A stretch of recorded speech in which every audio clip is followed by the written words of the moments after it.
ఒక ఆలయం ఒకటి కాదు, రెండు కాదు, ఏకంగా 2000 ఏళ్లుగా పూజలందుకుంటోంది అంటే నమ్మగలమా? అసలిది సాధ్యమేనా? రండి, ఈరోజు మనం సరిగ్గా అలాంటి ఒక అద్భుతమైన పురాతన ఆలయం వెనుక ఉన్న కథను, దాని రహస్యాన్ని తెలుసుకోబోతున్నాం. సరే, అసలు ప్రపంచంలోనే అత్యంత పురాతనమైన ఇంకా పూజలు అందుకుంటున్న హిందూ దేవాలయం ఎక్కడుంది? ఈ ప్రశ్న చాలా ముఖ్యం. ఎందుకంటే మనమేదో పాతబడిపోయిన రాళ్ల గురించి మాట్లాడట్లేదు. మనం మాట్లాడుతున్నది ఒక సజీవ దేవాలయం గురించి. అంటే వేల సంవత్సరాలుగా ప్రజల నమ్మకాన్ని నిలబెడుతూ ఇప్పటికీ శక్తి కేంద్రంగా నిలిచిన ఒక ప్రదేశం గురించి. ఇది నిజంగా చాలామందికి తెలియని ఒక చారిత్రక అద్భుతం. ఆశ్చర్యంగా ఉంది కదూ? ఆ సమాధానం బీహార్. అవును, విన్నది కరెక్టే. మనలో చాలామంది పురాతన ఆలయాలు అనగానే తమిళనాడు, కర్ణాటక, ఆంధ్రప్రదేశ్ ఇలా దక్షిణాది రాష్ట్రాల గురించే అనుకుంటాం. కానీ ఈ చారిత్రక నిధి మాత్రం తూర్పు భారతదేశంలో బీహార్లో దాగి ఉంది.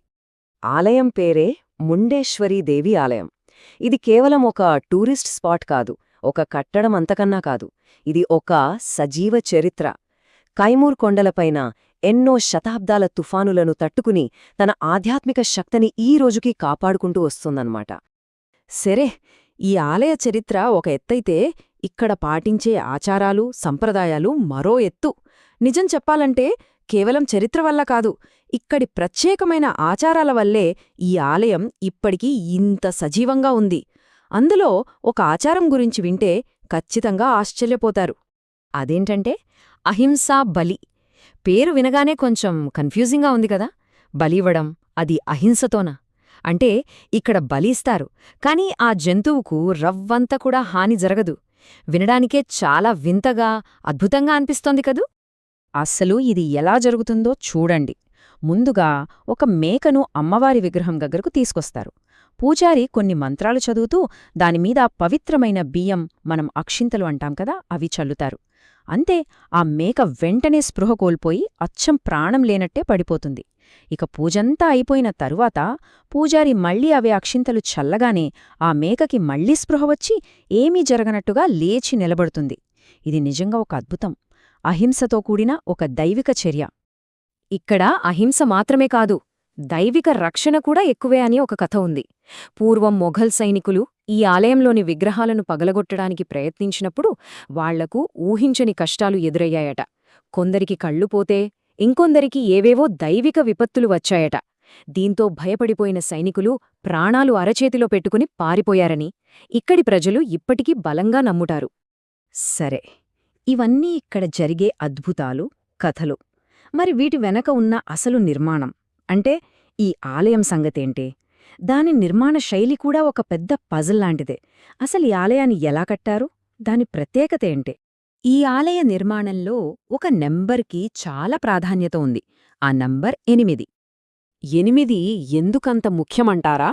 ఎందుకంటే ఈ ఆలయం అష్టభుజి ఆకారంలో ఉంటుంది. అంటే 8 భుజాలతో దీన్ని కట్టారన్నమాట. ఆ కాలంలో ప్రాచుర్యంలో ఉన్న నాగరా శైలి వాస్తుశిల్పంలో ఇది చాలా చాలా అరుదైన డిజైన్. బహుశా తొలి ప్రయోగాలలో ఒకటి కావచ్చు. ఈ ఆలయాన్ని పూర్తిగా రాతితోనే కట్టారు. దీనికి 4 వైపులా 4 ప్రధాన దిశల్లోనూ ప్రవేశద్వారాలున్నాయి.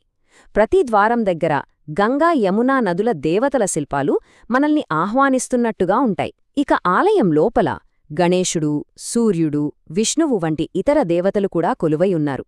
అయితే ఒక బాధాకరమైన విషయమేంటంటే కాలం గడిచే కొద్దీ దీని ప్రధాన గోపురం అంటే శిఖరం శిథిలమైపోయింది. ఇక గర్భగుడి లోపలికి వెళ్తే మనకు ఇంకో ఆశ్చర్యం ఎదురవుతుంది. చూడండి, ఆలయం పేరు ముండేశ్వరీదేవి ఆలయం, అంటే అమ్మవారి ఆలయం. కాని గర్భగుడి మధ్యలో ప్రధాన స్థానంలో ఉండేది మాత్రం చతుర్ముఖ శివలింగం, అంటే 4 ముఖాల శివలింగం. ఇది బహుశా అప్పట్లో శైవం, శాక్తేయం ఈ 2 సంప్రదాయాలు ఎంత కలిసిపోయి ఉండేవో చెప్పడానికి ఒక గొప్ప ఉదాహరణ. సరే, ఇన్ని విశేషాలు, ఇన్ని ప్రత్యేకతలు ఉన్నాయి కదా, మరి అసలు ప్రశ్నకి వద్దాం. ఈ ఆలయం వయస్సు నిజంగా ఎంత? దీనిమీద రకరకాల వాదనలున్నాయి. అవేంటో ఇప్పుడు చూద్దాం. అసలు చిక్కుముడి అంతా ఇక్కడే ఉంది. ఒకవైపు ఆర్కియాలజికల్ సర్వే ఆఫ్ ఇండియా అంటే మన ఏఎస్ఐ వాళ్లేమంటున్నారంటే అక్కడ దొరికిన ఒక శాసనం ప్రకారం ఇది క్రీస్తు శకం 80 నాటిది అని అధికారికంగా చెప్తున్నారు. కానీ మరోవైపు చాలామంది పండితులు, చరిత్రకారులు దీన్ని ఒప్పుకోవట్లేదు. వాళ్ల వాదనేంటంటే ఆ శాసనంలోని అక్షరాల శైలి, ఆలయ నిర్మాణ పద్ధతిని బట్టి చూస్తే ఇది ఖచ్చితంగా ఆ తర్వాత కాలానిది, అంటే సుమారుగా 6వ లేదా 7వ శతాబ్దానికి చెందిందని వాదిస్తున్నారు. అంటే చూడండి, ఇక్కడే మనకు దాదాపు 500 సంవత్సరాల తేడా కనిపిస్తోంది. ఈ టైమ్లైన్ చూస్తే మనకు ఈ ప్రదేశం యొక్క ప్రాముఖ్యత ఇంకా బాగా అర్థమవుతుంది. క్రీస్తుపూర్వం 1వ శతాబ్దంలోనే ఇక్కడ శ్రీలంక రాజుగారి రాజముద్ర దొరికిందంటే అప్పటికే ఇదొక ముఖ్యమైన యాత్రాస్థలం అని అర్థం. ఇక ఏఎస్ఐ చెప్పిన క్రీస్తు శకం 108 ఒక వాదన అయితే, 636లో వచ్చిన చైనా యాత్రికుడు షుయెన్సాంగ్ కూడా ఇక్కడి కొండపైన మెరుస్తున్న ఒక ఆలయం గురించి రాశాడు. అది ఇదే అయ్యుండొచ్చు. చివరిగా 1915లో బ్రిటిష్ ప్రభుత్వం దీని ప్రాముఖ్యతను గుర్తించి రక్షిత కట్టడంగా ప్రకటించింది. సరే, ఈ తేదీల గొడవ పక్కన పెడితే వయసు 108 CE అయినా 600 CE అయినా ఒక విషయం మాత్రం 100కి 100 నిజం. ఈ ఆలయం కాలంతో పోరాడి గెలిచింది. అసలు ఇన్ని వేల ఏళ్లుగా ఇది ఎలా నిలబడగలిగింది? దీని వారసత్వమేంటి? దాదాపుగా 2000కు పైగా సంవత్సరాలు. అవును, ఇన్ని సంవత్సరాలుగా ఇక్కడ పూజలనేవి ఒక్కరోజు కూడా ఆగలేదట.